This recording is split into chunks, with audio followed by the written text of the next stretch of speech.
السلام علیکم ورحمۃ اللہ۔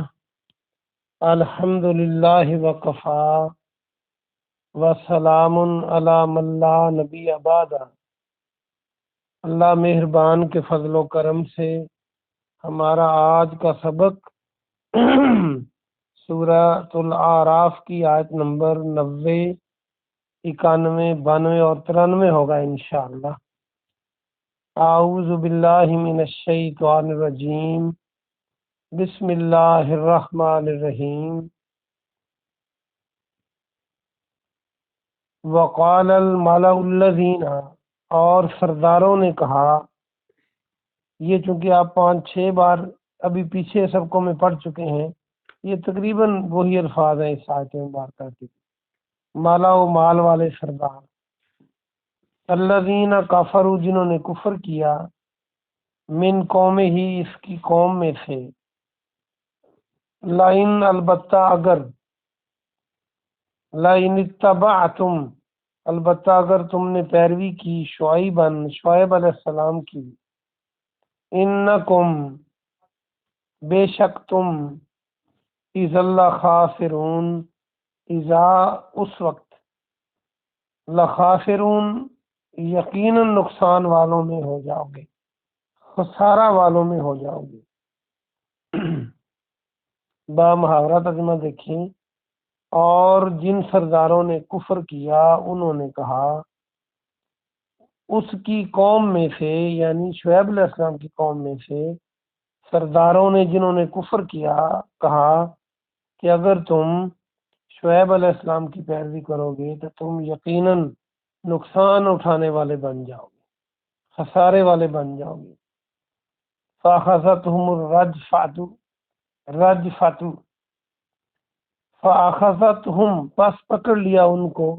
اخذ کرنا، کسی کی بات سن کر آپ کو بات اخذ کرتے ہیں، گیس کرتے ہیں، ذہن میں رکھ لیتے ہیں، تو اس کو ہم پکڑتے ہی ہیں نا ذہن میں، اس بات کو عقل پکڑتی ہے۔ فَأَخَذَتْهُمْ، تو پکڑ لیا ان کو۔ فَأَخَذَتْهُمُ الرَّجْفَةُ، رجفہ بھی آپ نے ابھی پڑھا تھا 2-3 دن پہلے، بہت زیادہ حرکت کرنا، زلزلے نہیں۔ فَأَصْبَحُوا، پھر وہ ہو گئے۔ یہ میں نے بتایا تھا، ویسے تو ہوتا ہے کوئی کام صبح کے وقت کرنا، سواد باہا اس کا روٹ ورڈ ہے، تو دیکھیں صبح اس میں نظر آ رہی ہے، لیکن یہ استعمال ہوتے ہوتے عربی ادب میں یہ ہر کام کے ہونے کو کہا جانے لگا۔ تو فَأَصْبَحُوا، پس ہو گئے، فی دارہم، اپنے گھر میں، جاثمین، اوندھے پڑے ہوئے۔ یہ بھی آپ نے پڑھا تھا، جا جا جیم سا میم، اس کا روٹ ورڈ ہے سجدے کی طرح گرنا، اوندھے پڑنا۔ اس آیت مبارکہ کو دیکھیں 91 کو، تو ان کو زلزلے نے پکڑ لیا اور پھر وہ اپنے گھروں میں اوندھے پڑے ہوئے ہو گئے۔ الذین کذبوا، جن لوگوں نے جھٹلایا، شعیب علیہ السلام کو، کأن، گویا کہ، کا جیسے آپ نے کئی بار پڑھا ہے، ان یہ کہ، کأن لم یغنوا فیہا، لم نہیں، یغنوا بسے، بسنا، فیہا اس میں، یہ نیا لفظ ہے تو یاد کرنا ہوگا، گویا کہ وہ اس میں بسے نہ تھے۔ یہ جو یغنو ہے، یا کا معنی تو وہ ہے، اور غین یا، غین نون یا اس کا روٹ ورڈ ہے۔ جو غنی ہوتا ہے وہ بھی اسی سے بنتا ہے، جو دولت مند انسان مالدار ہوتا ہے، اور بھی الفاظ بنتے ہیں اس سے، تو بہرحال اس کا ایک معنی بسنا بھی ہے، قیام کرنا، رہنا، بسنا۔ اصل میں اگر غور سے دیکھا جائے تو جو غنی ہوتا ہے، دولت کی وجہ سے وہ ہر چیز کے مقابلے میں وہاں غنی بن کے رہتا ہے، یعنی اسے کفایت حاصل ہوتی ہے، کوئی چیز اس کو ہلا نہیں سکتی، دنیا کی بات کر رہا ہوں۔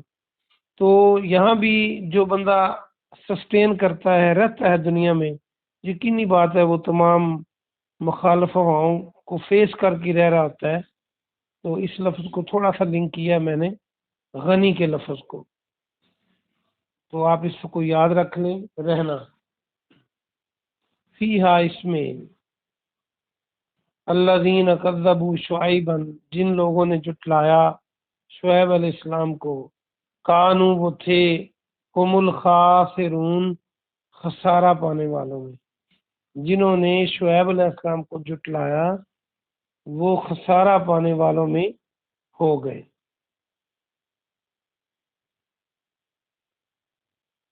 فتولا، پس منہ پھیر لیا۔ یہ واو لام ولی، یہ دوست کو بھی کہتے ہیں، اور منہ پھیرنا پنجابی میں نے کہا تھا وڑا جانا، منہ پھیرنا، ادھر نہ دیکھنا۔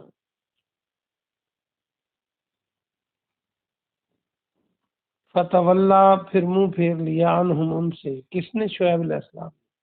وقال، اور کہا، یا قوم، اے میری قوم، لقد، البتہ تحقیق، ابلغتکم، میں نے تمہیں پہنچا دیے، وہی تبلیغ یا بالغ ہونا، بالام غین اس میں موجود ہے، روٹ بھی یہی ہے، تبلیغ کرنا بھی پہنچانا ہوتا ہے۔ رسالتی، پیغامات، ربی، اپنے رب کے، و نصاحت، اور میں نے نصیحت کی، میں نے خیر خائی کی، لکم، تمہارے لیے، فکیفا، تو کیسے، آسا، میں غم کروں۔ یہ نیا لفظ ہے، اس کو بھی یاد کریں، اس میں اس کا روٹ ورڈ ہے الف سین واو، الف سین وا، تو اسوا بھی اسی سے بنتا ہے، یہ اسوا اسنا ہوتا ہے جو نمونہ ہوتا ہے، تو باہر اس کا ایک معنی یہ غم کرنا بھی ہے۔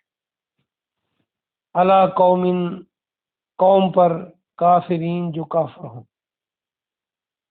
البتہ تحقیق، میں نے تمہیں اپنے رب کے پیغامات پہنچا دیے اور میں نے تمہارے لیے خیر خواہی کی، تو میں ایسی قوم جو کافر ہو اس پر غم کیسے کروں۔ یہ آج کا ہمارا سبق پورا ہوا، اور ہمارا ماشاءاللہ نواں پارہ شروع ہو گیا، جس کا پہلا رکوع ہم نے پڑھ لیا۔ سورت کا میرے خیال میں یہ ہے 11واں رکوع، اور پارے کا پہلا رکوع ہے۔ تو آئیے ہم اس کی تفسیر دیکھتے ہیں۔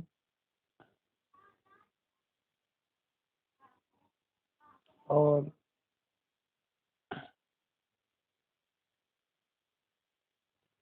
واپس آ جائیے۔ اللہ سبحانہ و تعالیٰ نے پچھلے مضمون کو جاری رکھا ہے، اور اس میں شعیب علیہ السلام کا واقعہ چل رہا ہے، جب انہوں نے کہا کہ تمہارے لیے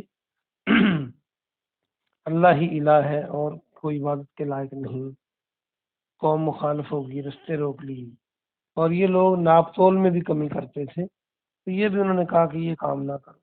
دیکھیں، ناپ تول میں کمی کرنے سے کتنی بے ایمانی ہو سکتی ہے، یعنی کسی نے کلو دینا ہے تو وہ 15 چھٹانک دے دے گا، کلو کا کلو تو نہیں مار سکتا نا، اور اتنی چھوٹی بے ایمانی بھی قومیں چھوڑنے کو تیار نہیں ہوتی۔ تو جب انہوں نے یہ ساری باتیں کی تو اس قوم کے سرداروں نے کہا، جنہوں نے کفر کیا تھا، کہ اگر تم شعیب علیہ السلام کی بات کو مانو گے تو گھاٹا پانے والے ہو جاؤ، کیونکہ بظاہر جب بے ایمانی کو چھوڑتا ہے تو اسے اپنے فکر ہوتا ہے کہ میرا کاروبار ڈاؤن ہو جائے گا، گھاٹا پڑے گا مجھے، اور شعیب علیہ السلام کی بات ماننے سے ان کو لگ رہا تھا کہ ایک تو گھاٹا میں مال میں پڑے گا، یہ کہتے ہیں یہ صحیح چیز بیچو اور پوری بیچو، خیانت نہ کرو، اور دوسرا وہی کہ ہم ایک اللہ سے سارے کام لیں۔ تو یہ انہوں نے کہا، اپنے ساتھیوں کو کہا، امیر لوگوں نے، سرداروں نے۔ تو پھر اللہ نے عذاب کیا نازل کیا ان کو، زلزلے نے پکڑ لیا، زمین کو ہلا دیا گیا، شدید زلزلہ آیا اور وہ صبح اپنے گھروں میں اونده پڑے تھے، موت واقع ہوگی سب کی۔ اور کیا پھر ہوا، جن لوگوں نے شعیب علیہ السلام کو جھٹلایا تھا وہ ایسے ہو گئے جیسے وہ بسے ہی نہ تھے، اتنا زلزلہ شدید تھا کہ ان کی زندگی کے آثارات ختم ہو گئے۔ اندازہ کر لیں کہ زندگی کی رمق باقی نہیں رہی۔ اللہ کا عذابوں سے ڈرنا چاہیے، اللہ ہمیں اپنے عذابوں سے پناہ عطا فرما۔ اور پھر اللہ فرماتا ہے کہ جنہوں نے، تم تو کہتے تھے نا کہ جو شعیب علیہ السلام کو کی بات مانے گا وہ گھاٹے میں رہے گا، اب دیکھو اب جنہوں نے شعیب علیہ السلام کو جھٹلایا ہے وہ گھاٹے میں رہے، اور یہ تو دنیا کا گھاٹا ہے، اور آخرت کا گھاٹا بھی شروع ہوگا تو پھر ختم نہیں ہوگا۔ اگلی آیت میں شعیب علیہ السلام نے ان سے منہ پھیر لیا اور کہا ہے میری قوم، دیکھیں میں نے تو اپنے رب کے پیغامات تمہیں پہنچا دیے تھے، تمہاری خیر خواہی کی تھی، لیکن تم حد سے بڑھ گئے، تو پھر اللہ کا عذاب آ گیا۔ اور اب میں کافر قوم پر غم نہیں کروں گا، میں کافر قوم کے لیے غمگین اور غم زدہ نہیں ہوں گا، کیونکہ اللہ کے باغی ہیں اور اللہ کی مخالفت کی ہے، اللہ کے عذابوں کو دعوت دیتے تھے، اور اب اللہ کے عذاب آ گئے ہیں، پکڑ لیا گیا ہے، تو اب ہمارا تعلق تو اسلام پر ہے، جو اللہ کا ہے وہ ہمارا ہے، جو اللہ اور اس کے رسول کا باغی ہے وہ اس کا ہمارے ساتھ کوئی تعلق نہیں۔ اور ایسی دوستی جو اللہ کی رضا کے لیے ہو، پیارے نبی صلی اللہ علیہ وسلم نے فرمایا کہ وہ ایسی دوستی ہے بہت ہی قیمتی ہے۔ حدیث کا مفہوم ہے کہ جو لوگ اللہ کے لیے ملتے ہیں، دوستی رکھتے ہیں، قیامت والے دن جب کسی چیز کا سایہ نہیں ہوگا تو اللہ اپنے عرش کا سایہ انہیں نصیب عطا فرمائے گا۔ سبحان ربک رب العزت عما یصفون وسلام علی المرسلین والحمد للہ رب العالمین۔